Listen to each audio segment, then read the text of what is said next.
Orbit friends, welcome to Utilization Self-Criticism in the Decision-Making Process training.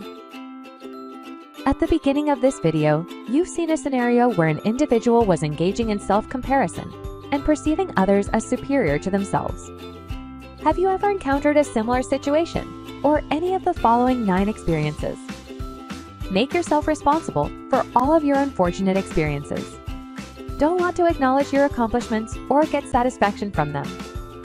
You struggle with self-image and self-esteem issues. You are never assertive when it comes to your needs, goals, or wants. You think it's bad for yourself when you make a mistake. You don't get compliments or constructive criticism. Your expectations of yourself are unreachable. You frequently think back on mistakes you made months or years before. You find it difficult to be kind to yourself. If yes, you are currently undergoing a self-critical process. Do you know Orbit friends? Self-criticism is the act of being overly self-critical. You become constantly focusing on your shortcomings and doubting your abilities. If you listen too much to your inner voice that criticizes you, then you have the potential to experience a decrease in self-confidence. This can result in you neglecting your potential or skills. To keep this from interfering with your psychological, emotional well-being, you need to limit how long you need to criticize yourself. Consider how positive your self-image is and when you need to criticize yourself. If you constantly criticize yourself regardless of the situation, this is long-term and dangerous self-criticism. You should be able to curtail it. So, what steps can be taken to restrict and break free from the cycle of perpetual self-critique? You must be able to think critically in self-criticism because in the decision-making process, critical thinking skills are needed. Is there a connection between critical thinking and self-criticism? If we relate the two, self-criticism and critical thinking are basically two different but interrelated things.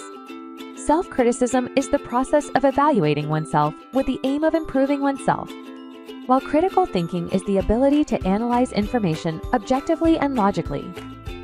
In this case, self-criticism can help a person to develop critical thinking skills by evaluating their thoughts and actions. Additionally, self-criticism can also help you to look at problems from a different point of view without bias. However, how do you apply self-criticism in the critical thinking process? The ways to apply it include the following. Question your own assumptions and evaluate whether they are true or false. Evaluate your decision and find out what you can learn from it. Evaluate your arguments and find out if they are logical or not. Evaluate the source of your information and find out if it is trustworthy or not. Here's an example of applying self-criticism in the process of critical thinking.